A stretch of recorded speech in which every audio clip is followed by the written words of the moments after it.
Now, I know what you're about to say for many of you Dragon Ball Z fans.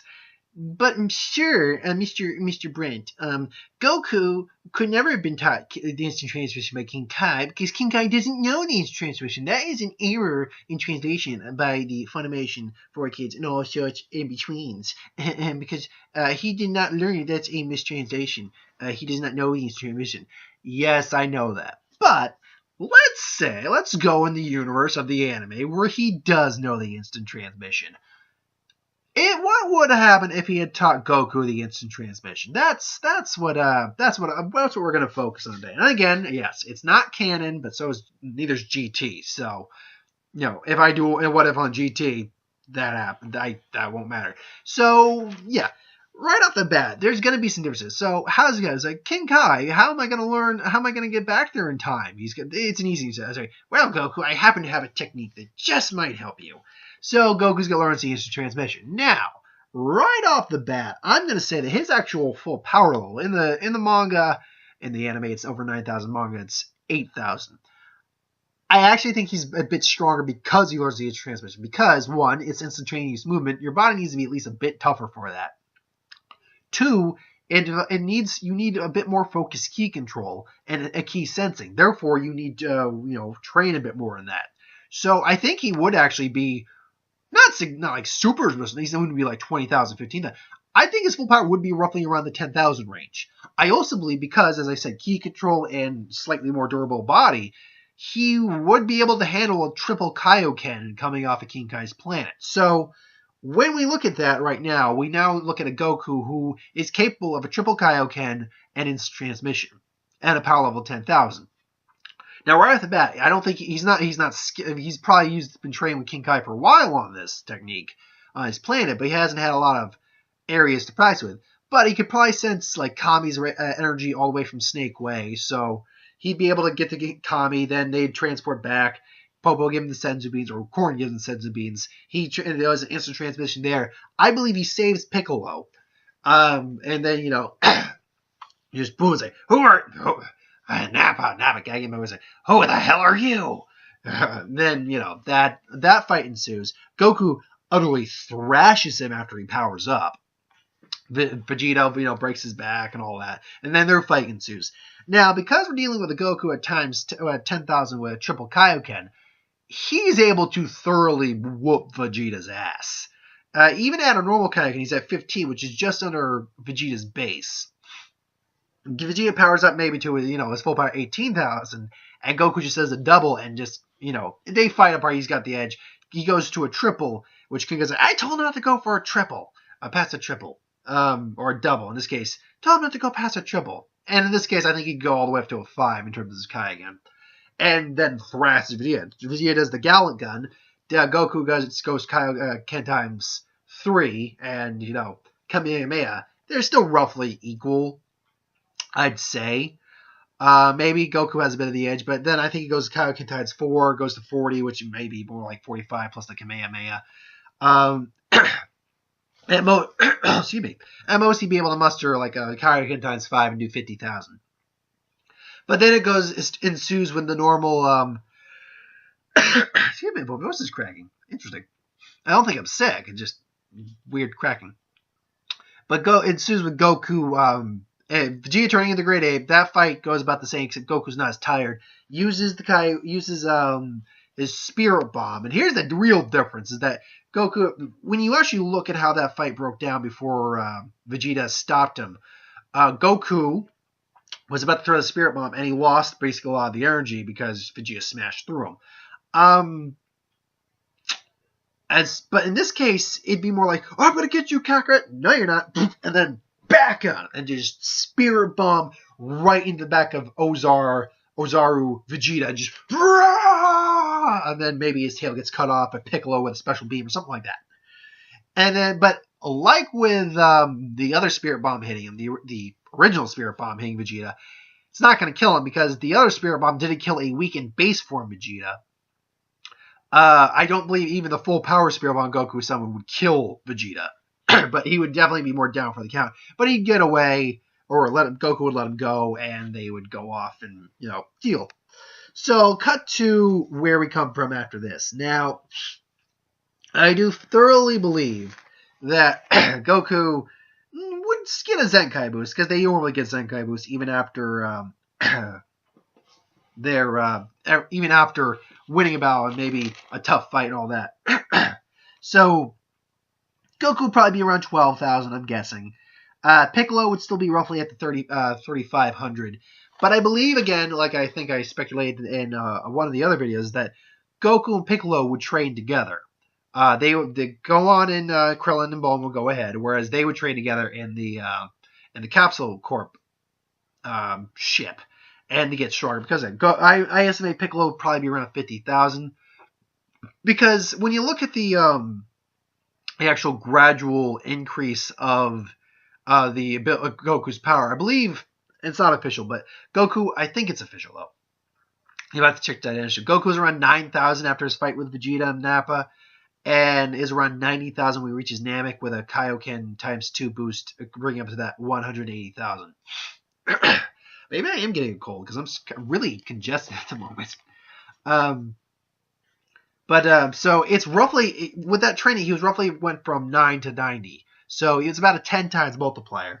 Now, because of his Kaioken, his instant transmission and whatnot, I believe Piccolo would definitely get bigger boost than 10, but not huge. Not past much by testing. So I picture Goku and Piccolo when they arrive on Namek. Piccolo's around 50,000.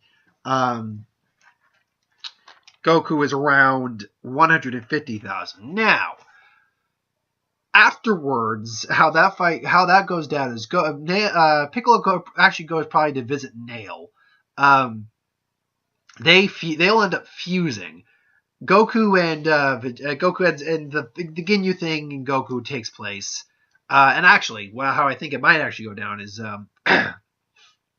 actually that Piccolo doesn't go to get Nail. That takes place. They end up fighting Ginyu Goku. Piccolo goes off to see the Grand Elder one more time, and then the fight between Nail and Frieza happens. There's probably a lot that will go on because it's the way Dragon Ball works. Goku's healing. Frieza comes. The fight commences. Piccolo immediately fuses him with Nail. He goes up to about like 1.5 million. Him and base form, second form Frieza go at it, and his base form Frieza is getting his ass kicked. Goes to second form. Piccolo takes off his weight clothes, probably goes to about 2 million. They're about roughly still even. Then he goes to full form. Piccolo's now on the losing side of that because he's probably at roughly Frieza's power is probably roughly at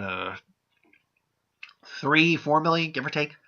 Because him and Goku were on an even playing field. And they're going to duke it out. Piccolo would actually relatively be, I think, okay, but still. Not relatively okay. He would still get his ass kicked, but not, I think, as bad as Vegeta got his ass kicked. So, that happens. Then Goku shows back up with his Zenkai boost. And with the Zenkai boost, I believe it's like a 30% increase, something like that. I learned that he got from his initial one. So in the actual series. So when you take 150 and then you do the Zenkai boost that I gave you, he comes out roughly at about a 5 million power level when he shows up. So right off the bat, he's stronger than Frieza's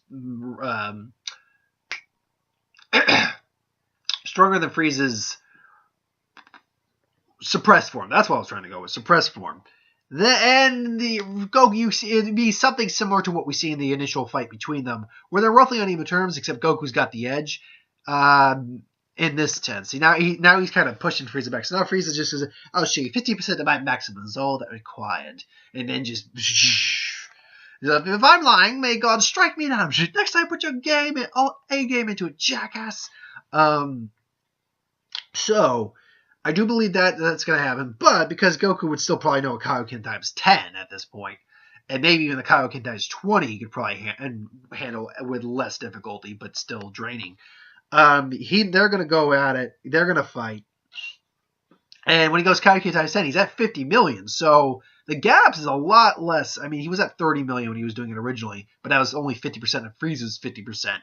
So now he's nearly the same as Frieza. So now they're fighting back at it again. Now they're roughly on equal terms, but Goku's on the losing side. But still, I think Goku's the overall better fighter. Hard to say. then, Frieza's just like, enough of this. Maybe he goes a little bit higher. Maybe he goes to like 75% or something like that. So maybe he goes to maybe a full 90,000. Goku then does the Kaioken times 20! Kamehameha! And then, Frieza's like, oh my god! Frieza's not quite dead, though, because he just doesn't have... Goku still just doesn't have the full power level to completely beat him. He would take him off guard, and I think Frieza would definitely be injured, but he would not take him off guard. And then it roughly goes about the same as it did in the series with Spirit Bomb, Krillin gets killed, Piccolo is shot, Goku goes Super Saiyan, and now you're looking at a Super Saiyan base form of 5 to a 50 times multiplier. Now you're looking at a 250 million power level Super Saiyan.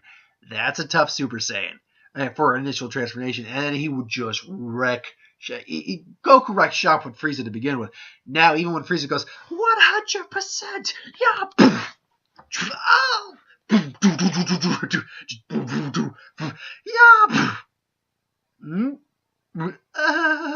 please don't break my butt. All right, really? No. So then he just wastes Frieza. I don't think Frieza makes it back. From this. This Goku, I think, actually just obliterates him with just the amount of power he has. So then he makes it up because he has the instant transmission. He can make it back to Earth if he can sense himself from way there. However, I think he would probably just go to the nearest planet with the life forms on it, and then maybe planet hop for a little bit, try to work on his ki a bit better. But overall, yeah, I think he makes it. He survives, and he rides back pretty early on.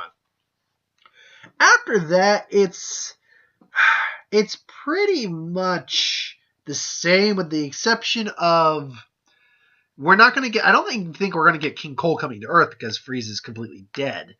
So you can't tell him about Earth. And what was the other thing I said?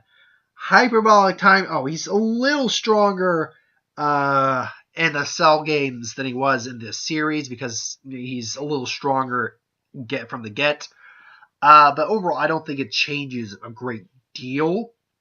I still think that he sacrificed himself for Cell and all that. Other than that, though, nothing severely changes in the overall story because once you get past the Frieza arc, you're talking about Goku already knowing the instant transmission. Now, granted, he knows it and can use it a lot better than I think he did in the series, like how we see him use it in Super, like actually using it in combat and Battle of Gods. That's different. That I can see maybe doing at later points. But overall, no, it's going to be Frieza.